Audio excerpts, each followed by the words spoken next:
So we're starting off down on our back today.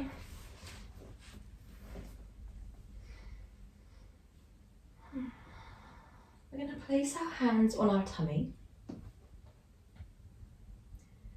Draw the back of the neck long. Allow the shoulders to be down and away from your ears.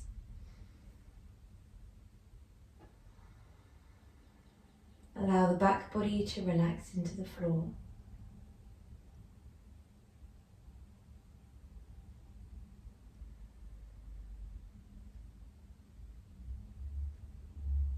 Just allow your awareness to travel towards your breathing.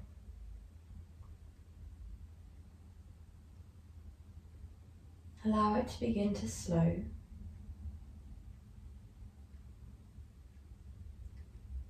You might spend a little bit of time at the base of the exhale, just in stillness.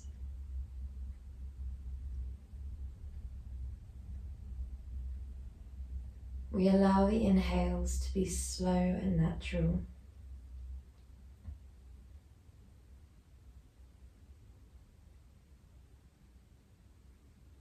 Often with the breath, we focus on taking in. We might have a faster inhale and a shorter, less full exhale, which can actually make us feel shorter of breath. So what we do when we'd like to relax down at the start of a session is focus on releasing away, which tends to make us feel fuller of breath.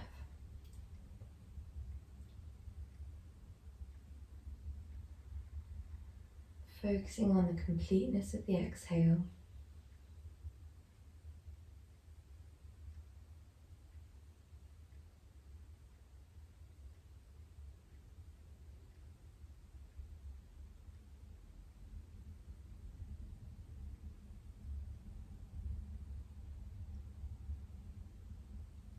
The slowness of the inhale.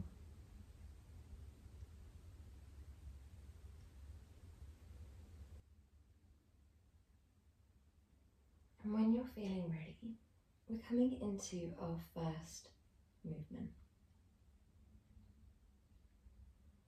Allowing that breath to remain natural, remain slow and full. We gently slide the left leg up into a bend, and we take the fingers into an interlace over the top of the shin. We gently flex the foot, and you have two options here. One would be drawing that leg out towards the side, maybe if we're a little bit newer to yin. If we're feeling a little bit tight today, then we might just stay here. If you do feel comfortable to come all the way up into half happy baby, then you might either hook the biggest toe with the index and middle fingers, or hook the outer foot with the entire hand. If you have a rope or a belt, you can also hook the foot using the belt. So from here, we're going to allow a heaviness.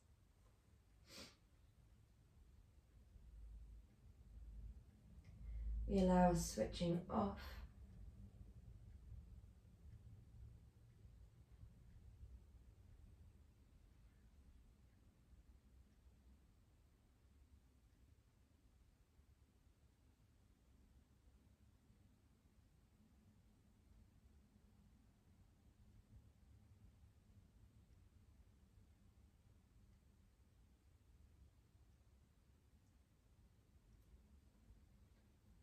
We mostly switch off the muscles in the target area. The target area here is the pelvis, the legs, the lower back. You might find that you need to keep the arms a little bit engaged throughout the whole thing if we're in option 1, or just the left arm engaged the whole time if we're in option 2.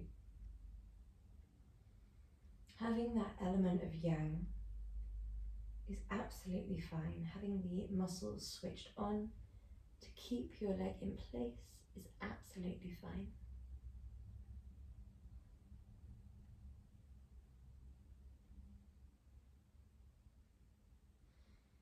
As you relax down more and more, allowing that yin essence to spread through the body, where we surrender down with gravity,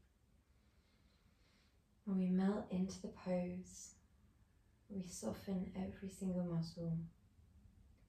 You might find that the leg begins to fall out to the side a little bit more, or towards the back of the room a little bit more.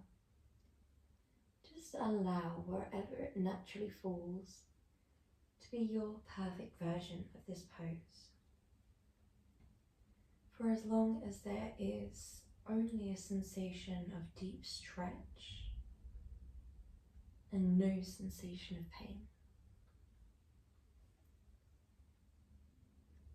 When we're ready, we're going to move on to the other side, and our transition is going to be placing both the soles of the feet down, slowly walking the legs long, and then drawing the arms behind you.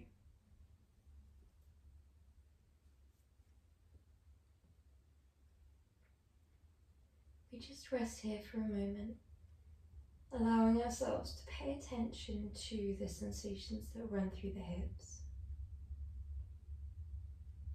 Yin is very much like a moving meditation. Meditation has a lot of benefits. It creates neural changes, cognitive changes, it benefits our mood, it benefits our outlook. However, it can be very, very difficult simply to sit in stillness for 40 minutes. However, in this practice, in many 3 to 5 minute increments, we allow ourselves to fall more and more into that meditative state progressively over the class. Not only is it a little bit more engaging in the way that we're moving every few minutes so we don't get as restless, we also have more to focus on in the present. We have the breath, the thoughts, and the sensation of stretch. So when you're feeling ready, we're going to draw onto the other side, noticing any initial changes between the two sides. We hook the foot when you're ready in any way that feels right. It could be the outer foot before guiding it up, or it could be the biggest toe. If neither feel right, we interlace over the shin and allow it to fall outwards. Once you've found your perfect version of this pose, we allow the sole of the foot to shine a little bit up if that feels right for you. And then we fall out towards the side. Your left arm could be out wide, it could be behind you, down by your side. That right arm is engaged if we're in option 2, yet the rest of the body is completely switched off.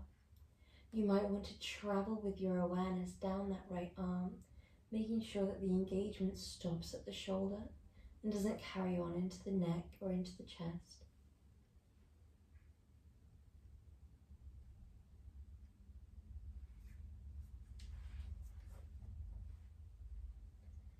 We only commit to stillness once we found our edge.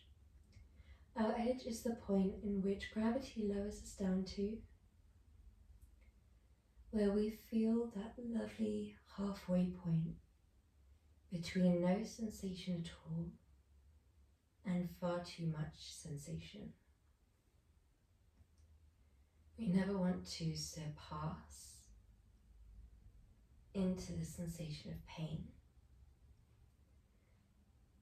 but we never want to practice so gently that we don't have that sensation of intense stretching to focus on. If you consider it a spectrum, you might find some poses we start a little bit more intense, some poses will feel a little bit less intense, but overall most of them will ebb and flow a little bit along the spectrum, progressively getting more and more gentle as the pose goes on. If you find that any of the poses are increasing in intensity as the pose progresses, in time, then it could be due to two things. Sometimes it could be because we are simply falling deeper into the pose as we melt down with gravity. And if that is the case and it's surpassing what you feel comfortable with, you can introduce props. For example, a block. You could pop it underneath your outer knee or a bolster. However, it could also be because we are switched on and engaged within the muscles. The more we switch on and resist the pose, the more intense the sensations will feel.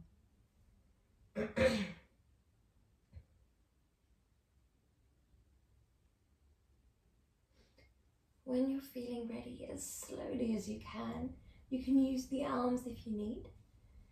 We're just going to plant that sole of the foot down and walk the leg long and come back into our counter pose. And then relax down. We would like our muscles in the counter pose to be just as relaxed as they are in the pose themselves. Our counter poses we don't spend as much time in, and we don't need as much time in. The poses themselves we usually stay in for around 3 to 5 minutes to gain the full benefits for mind, body, spirit, nervous system, every element in which they benefit. However, the counter poses mostly focus on the energy body, a little bit on the skeleton as well, a little bit of resetting, but it's mostly allowing that energy to flow that we've been compressing, restricting, encouraging in the pose.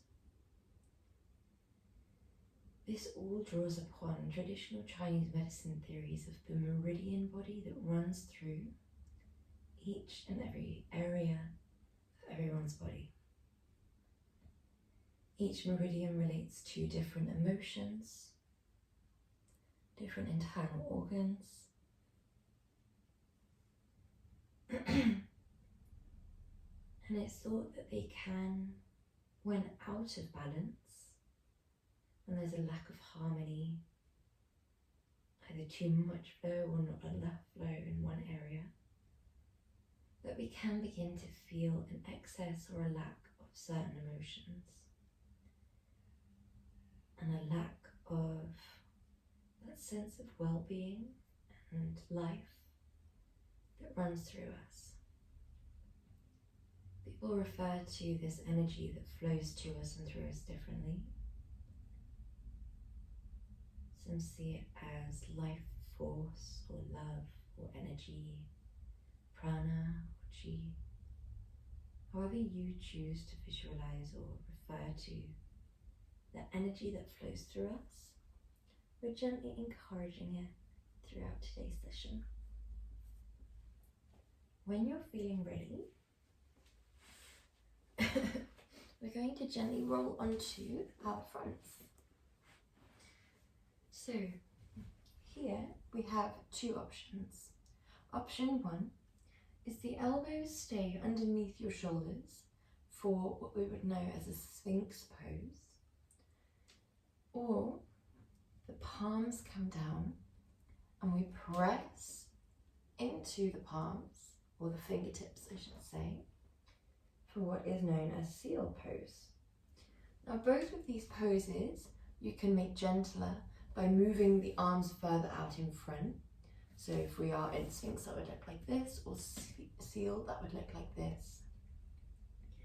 Both of the poses, it is up to you how relaxed your upper body is. For example, you could keep an engaged upper body, but from around the rib cage down, really focus on that softening and melting. Or you could just use the arms, everything else is heavy. Personally, I find that due to a lot of looking forwards down at laptops, that this area is already quite overstretched, so it can be quite nice and relieving to keep that area engaged and lifted.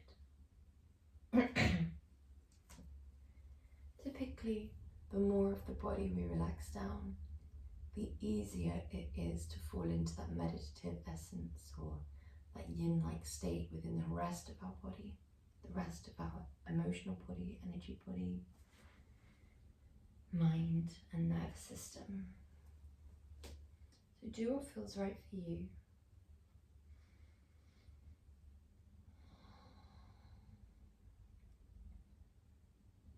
Relax down the body. Draw your awareness towards the present moment. And what we observe in the present moment is completely up to you. You might start off observing the sensations you can feel in the lower back. You might feel a sensation stretch through the tummy or pelvis. You might still be feeling an after effect of the pose before, so you might be focusing on the hips, the groin.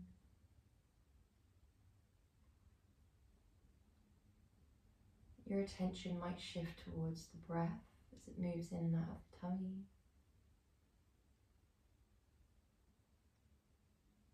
Your attention might move to the next present moment. Maybe the mind is wandering, and your awareness or the observer self just becomes aware of where the mind has wandered to. This meta-awareness, where we become aware of our awareness, just watching the brain, watching the thoughts, is thought to be really beneficial for our cognitive function, for our mood, and habitually practicing in yoga that returning to the state of awareness gently strengthens that habit without us needing to do anything at all other than continually practice, allowing the mind to wander and then becoming aware that it has wandered and observing where it's wandered to without response or reaction.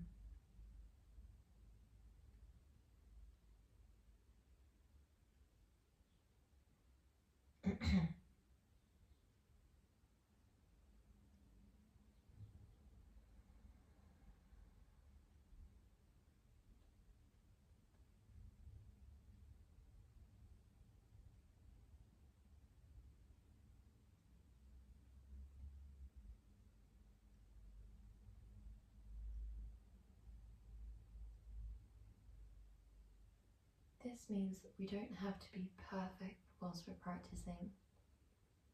We don't have to be in that complete state of Zen or Yin, where we're void of experiencing any thoughts.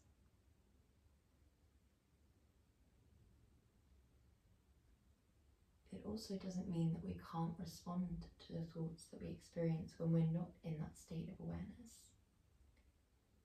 It simply means that when we do become aware, we practice returning to that state of the observer self, where we allow ourselves to witness without reacting, without attachment,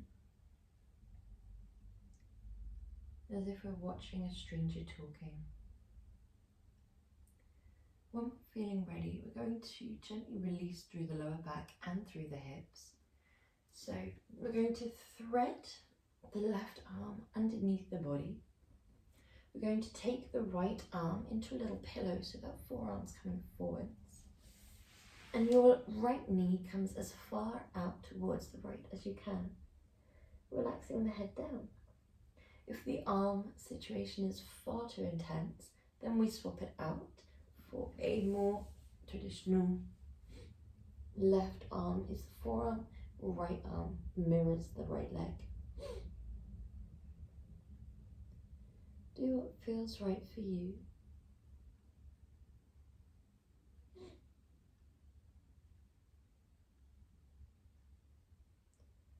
Allow that same relaxation down through the muscles as we allow in our poses themselves.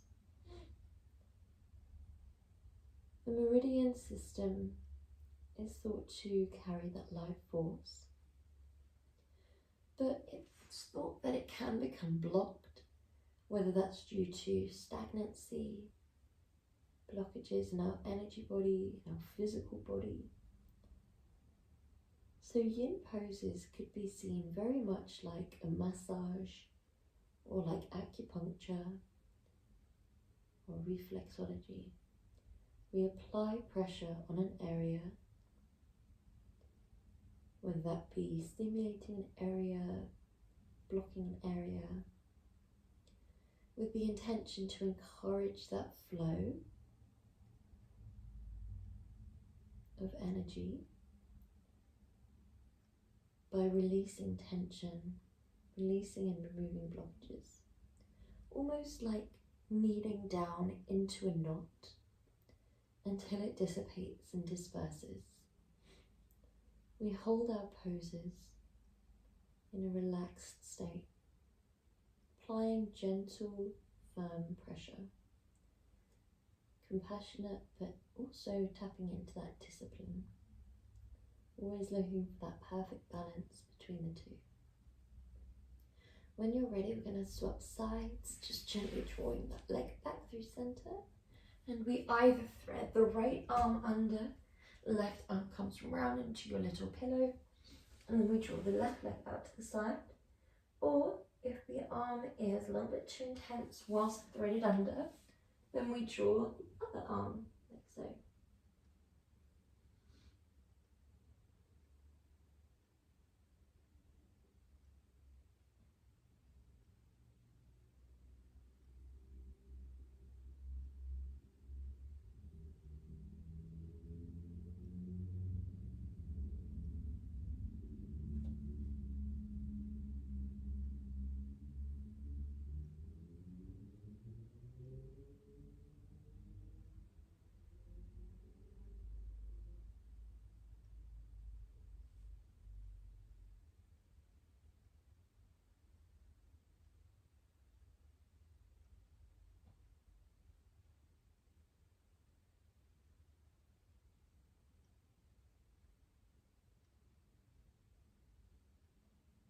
Allow that silence and stillness of the present moment. Similarly to the discomfort of the pose, eventually melting into often a very enjoyable pose, the same can be said for the silence and stillness of yin itself. Often beforehand, we might need external distractions, noise, and then afterwards, often silence is a little bit more welcomed. Stillness is a little bit more comfortable and familiar. As we shift into that more yin-like state.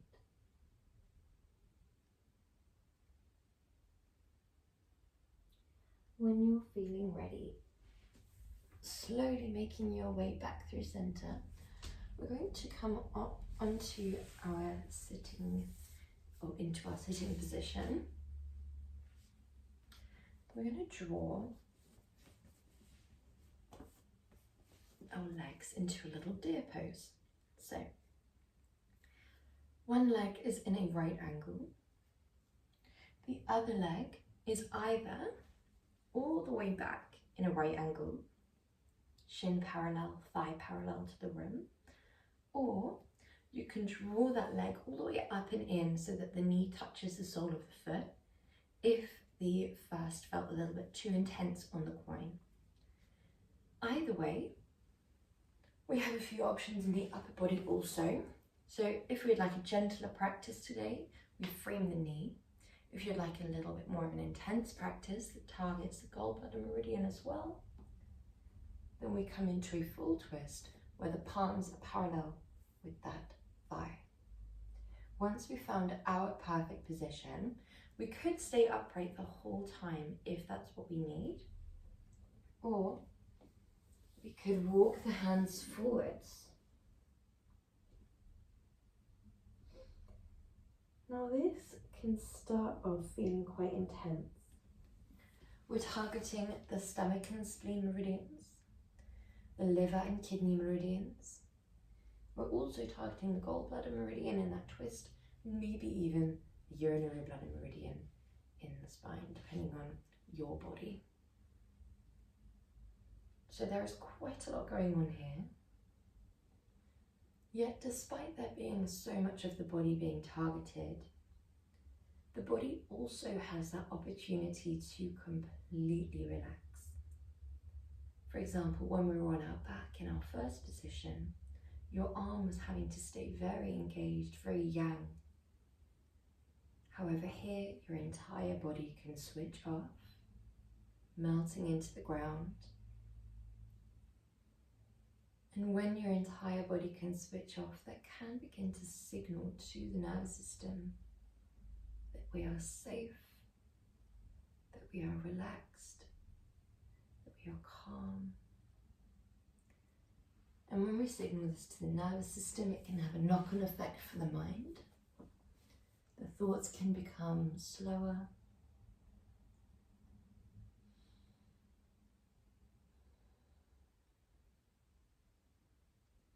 You might begin to be able to track conversations a little bit easier.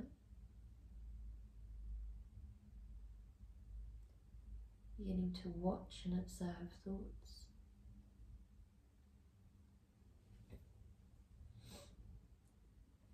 And the reason that we often try and observe sensations and breath in the present moment rather than observing the thoughts isn't because they are less reflective of the present moment. When we observe the thoughts, it's just as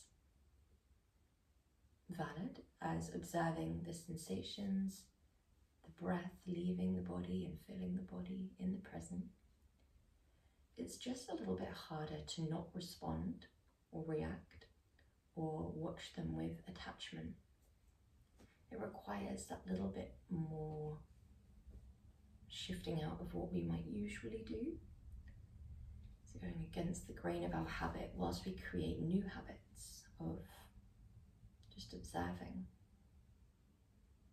free from judgment, full of compassion. And we don't need to do anything at all to observe with compassion, without judgment and without attachment.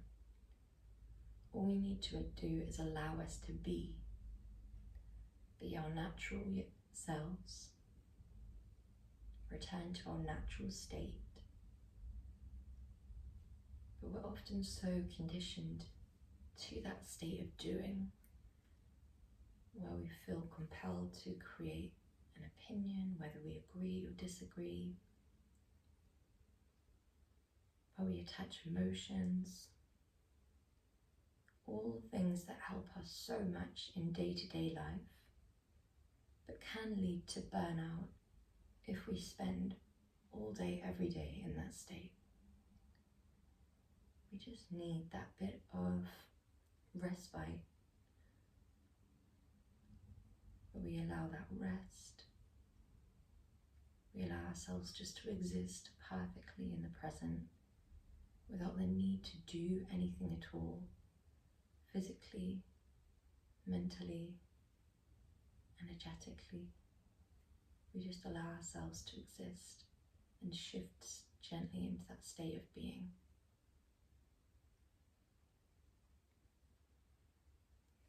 If a thought arises that feels particularly difficult to not respond to, then we allow ourselves just to surrender. Just as we melt into the pose, we don't try and push the thought away, we just draw our awareness towards the thought fully. We just allow it to exist there. We don't respond. But the important thing is we don't have to push it away and be perfectly silent. We can allow it to exist in our realm of present momentness. Once we've drawn our awareness towards it, you might draw your awareness towards your facial muscles and observe if they've begun to switch on. If they have, just relax them down. Relax down the shoulders, relax down the arms, jaw, the mouth, the tummy. Observe the tummy moving up and down. And just by doing this, you've gently drawn your awareness back to the present moment in a more physical way. When you're feeling ready, we're going to very, very slowly walk our hands up into an upright position. We're going to use our arms to draw the legs out in front. And we're going to move on to the other side. So that might look like this, or you might have that slightly more intense sensation for the inner groin where we draw that leg all the way back. From here, you might frame that knee, or you might place the hands into that full twist. When you're feeling ready, you might walk the hands all the way forwards. If we were in the knee frame, then that would look a little bit less intense of a twist. And once you've found your perfect variation, we relax down.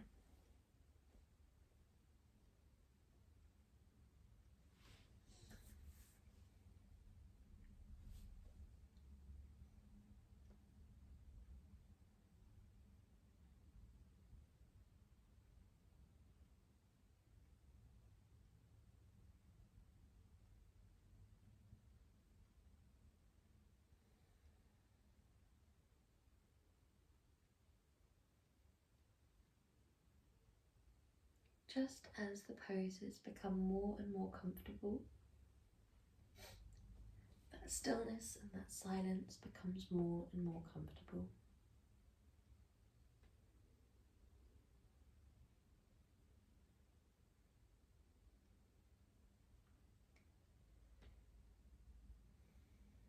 The mind can wander for all sorts of reasons in Yin. Sometimes it's the mind just trying to fill the discomfort with silence.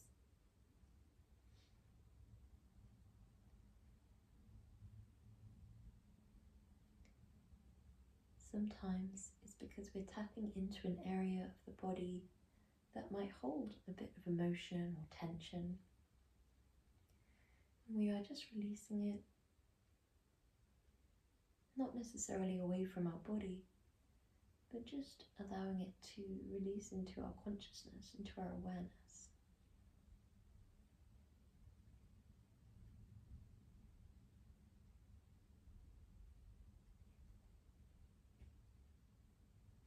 We don't need to do anything with this. In many yoga practices or meditative practices, there is a focus on releasing things away and creating space for the new. We don't need to do that in Yin. We simply need to remain still, remain observant. There's quite a lot of power in simply observing. Becoming aware of something that we held in our body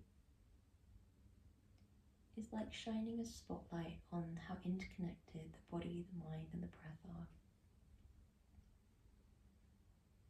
Simply becoming aware of what we held is often enough to remove its control.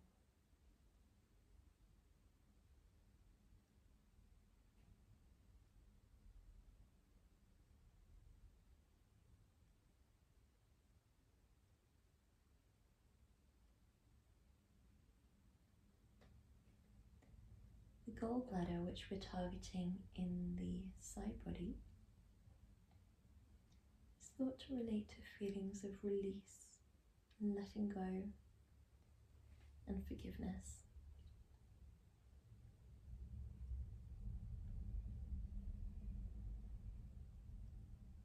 It's thought that we can tap into all of these emotions without having to do anything, that they're just in our natural state, the yin-like state.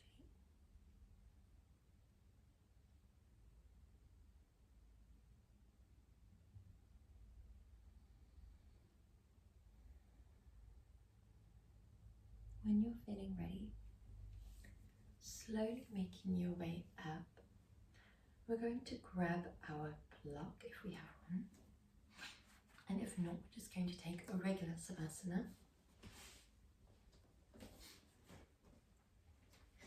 We bend the legs,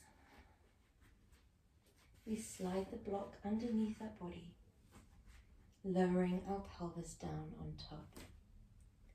We send the legs long, one by one, and the arms back. And if we notice that the block has shifted towards our lumbar spine, then we take a moment to remove it and shuffle it down. And then we allow a heaviness. If you'd like a more traditional Savasana, then you can remove the block and draw your arms down by your side instead.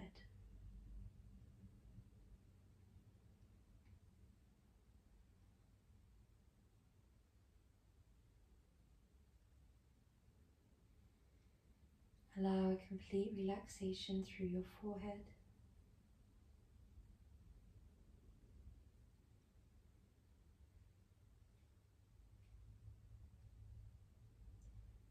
through your jaw,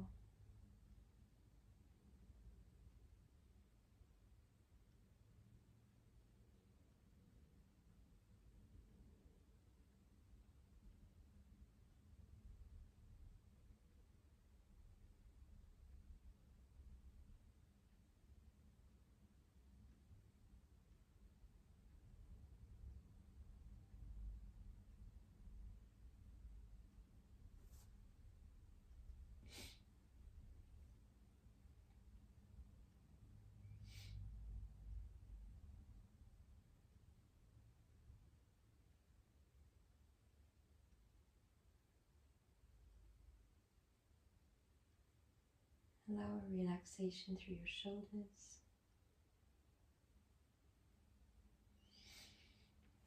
through the back.